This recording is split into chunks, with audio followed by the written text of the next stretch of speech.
ನಮಸ್ತೆ ವೀಕ್ಷಕರೇ, ವಿರಾಟ್ ನ್ಯೂಸ್ ಚಾನಲ್ಗೆ ನಿಮ್ಮೆಲ್ಲರಿಗೂ ಸ್ವಾಗತ. ಕಾಂಗ್ರೆಸ್ ವಿರುದ್ಧ ಹೋರಾಟಕ್ಕೆ ಬಿಜೆಪಿ 9 ಕಡೆ ಸಮಾವೇಶವನ್ನು ನಡೆಸಲು ಒಂದು ಭರ್ಜರಿ ಪ್ಲಾನನ್ನೇ ತಯಾರು ಮಾಡಿಕೊಂಡಿದೆ. ಹಾಗಾದರೆ ಯಾವ ಡಿಸ್ಟಿಕ್ಗಳಲ್ಲಿ ಯಾವ ಒಂದು ಸಮಾವೇಶಗಳು ನಡೆಯುತ್ತೆ, ಎಷ್ಟು ಡಿಸ್ಟಿಕ್ಗಳಲ್ಲಿ ಒಂದು ಸಮಾವೇಶಗಳನ್ನು ಪ್ಲಾನಿಂಗನ್ನು ರೂಪಿಸ್ಕೊಂಡಿದ್ದಾರೆ ಬಿಜೆಪಿ ಅವರನ್ನು ನೋಡ್ಕೊಂಬರೋಣ ವೀಕ್ಷಕರೇ. ಅದಕ್ಕೂ ಮುಂಚೆ ನಮ್ಮ ಚಾನಲ್ನ ನೀವು ಸಬ್ಸ್ಕ್ರೈಬ್ ಮಾಡ್ಕೊಳ್ಳಿ ಮತ್ತು ಬೆಲ್ ಬಟನ್ ಮೇಲೆ ಕ್ಲಿಕ್ ಮಾಡಿ.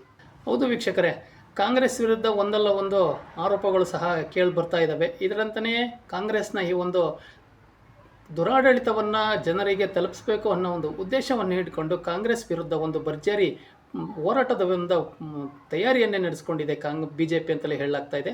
ಹಾಗಾದರೆ ಈ 9 ಕಡೆ ಸಮಾವೇಶವನ್ನು ಬಿಜೆಪಿ ತಯಾರು ಮಾಡಿಕೊಂಡಿದೆ. ಯಾವ್ಯಾವ ಡಿಸ್ಟಿಕ್ಗಳಲ್ಲಿ ಈ ಒಂದು ಸಮಾವೇಶ ನಡೆಯಿದೆ, ಯಾವ್ಯಾವ ನಾಯಕರು ಸಹ ಇದನ್ನು ಜವಾಬ್ದಾರಿಯನ್ನು ತಗೊಂಡು ಈ ಒಂದು ಸಮಾವೇಶಗಳನ್ನು ಮುನ್ನಡೆಸ್ತಾರೆ ಅನ್ನೋದನ್ನು ನಾವು ನಿಮಗೆ ತಿಳಿಸ್ಕೊಡ್ತಾ ಹೋಗ್ತಿದ್ದೀವಿ. ಹಿಂದುಳಿದ ವರ್ಗಗಳನ್ನು ಗುರಿಯಾಗಿಸಿಕೊಂಡು ಪಕ್ಷ ಸಂಘಟಿಸಲು ಮುಂದಾಗಿರುವ ಬಿಜೆಪಿ ರಾಜ್ಯದ 9 ಕಡೆ ವಿಭಾಗ ಮಟ್ಟದ ಸಮಾವೇಶಗಳನ್ನು ನಡೆಸಲು ಉದ್ದೇಶಿಸಿದೆ ಅಂತಲೇ ಹೇಳಲಾಗ್ತಾ ಇದೆ. ಏನು ಸಿದ್ದರಾಮಯ್ಯನವರು ಅಹಿಂದ ಹೋರಾಟದ ಮೂಲಕ ಒಂದು ಅಧಿಕಾರವನ್ನು ಹಿಡಿದ್ರು, CM ಆದರೂ, ಅದೇ ಒಂದು ಸಂಘಟನೆಯ ಮೂಲಕ ನಾವು ಬಿಜೆಪಿ ಒಂದು ಪಕ್ಷ ಸಂಘಟನೆಗೆ ಒಂದು ಮುಂದಾಗಿದೆ ಅಂತಲೇ ಸಹ ಹೇಳಲಾಗ್ತಾ ಇದೆ. ಇನ್ನು ಪಕ್ಷದ ಕಚೇರಿ ಜಗನ್ನಾಥ ಭವನದಲ್ಲಿ ನಡೆದಂಥ ಪಕ್ಷದ ಹಿಂದುಳಿದ ವರ್ಗಗಳ ನಾಯಕರ ಸಭೆಯಲ್ಲಿ ಸಮಾವೇಶ ಆಯೋಜನೆಗೆ ಕೇಂದ್ರ ಸರ್ಕಾರ ಘೋಷಿಸಿರುವ ಜಾತಿ ಗಣತಿ ಕುರಿತು ಜನಜಾಗೃತಿ ಮೂಡಿಸುವ ಕುರಿತು ಕೇಂದ್ರದ ನಾಯಕರನ್ನು ಆಹ್ವಾನಿಸುವ ಕುರಿತು ಚರ್ಚೆ ನಡೆಸಲಾಯಿತು ಅಂತಂದು ಸಹ ತಿಳಿಸಿದ್ದಾರೆ.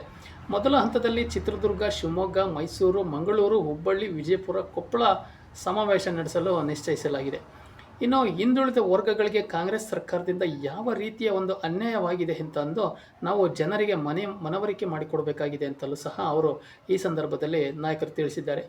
ಇನ್ನು ಹಿಂದುಳಿದವರ ಹೆಸರಿನಲ್ಲಿ ಕಾಂಗ್ರೆಸ್ ರಾಜಕೀಯ ಮಾಡಿಕೊಂಡು ಬಂದಿದೆ, ಆದರೆ ಆ ವರ್ಗಕ್ಕೆ ಅನುಕೂಲ ಮಾಡಿಕೊಟ್ಟಿಲ್ಲ. ಈಗ ಪುನಃ ಅಪಪ್ರಚಾರ ಆರಂಭಿಸಿದೆ. ಹೀಗಾಗಿ ಜನಜಾಗೃತಿ ಮೂಡಿಸವೆಂದು ಸಭೆಯಲ್ಲಿದ್ದ ಪ್ರಮುಖರು ತಿಳಿಸಿದ್ದಾರೆ.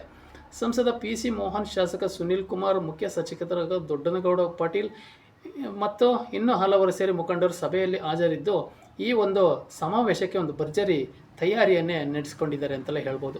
ಹಾಗಾಗಿ ಬಿಜೆಪಿ ಪಕ್ಷದಲ್ಲಿ ಈ ಒಂದು 9 ಕಡೆ ಸಮಾವೇಶ ಏನು ಒಂದು ತಯಾರಿಯನ್ನು ನಡೆಸ್ಕೊಂಡಿದೆಯೋ, ಈ ಒಂದು ಸಮಾವೇಶದ ತಯಾರಿಗೂ ಮುನ್ನವೇ ಕರ್ನಾಟಕದಲ್ಲಿ ರಾಜ್ಯ ಬಿಜೆಪಿ ಅಧ್ಯಕ್ಷ ಸ್ಥಾನಕ್ಕೆ ಆಯ್ಕೆ ಆಗ್ಬೋದು ಅನ್ನೋ ಒಂದು ನಿರೀಕ್ಷೆಯೂ ಸಹ ಇಟ್ಕೊಂಡಿದ್ದಾರೆ. ಈ ಒಂದು ಅಧ್ಯಕ್ಷ ಸ್ಥಾನ ಆಯ್ಕೆ ಆಗದೇ ನಂತರವೂ ಸಹ ಈ ಒಂದು ಸಮಾವೇಶವನ್ನು ನಡೆಸೋದಕ್ಕೆ ಆಗಲ್ಲ ಅನ್ನೋ ಒಂದು ನಿರ್ಣಯನೂ ಸಹ ತಗೋಬೋದು. ಹಾಗಾಗಿ ಫಸ್ಟ್ ಬಿಜೆಪಿ ಪಕ್ಷದಲ್ಲಿ ಏನೋ ಒಂದು ಅಧ್ಯಕ್ಷರ ಆಯ್ಕೆ ಆದ ನಂತರ ಈ ಒಂದು ಭರ್ಜರಿ ಹೋರಾಟವನ್ನು ಕಾಂಗ್ರೆಸ್ ವಿರುದ್ಧ ಬಿಜೆಪಿ ಹಮ್ಮಿಕೊಳ್ಳುವ ಸಾಧ್ಯತೆ ದಟ್ಟವಾಗಿದೆ ಅಂತಲೇ ಹೇಳಲಾಗ್ತಾ ಇದೆ ವೀಕ್ಷಕರೇ.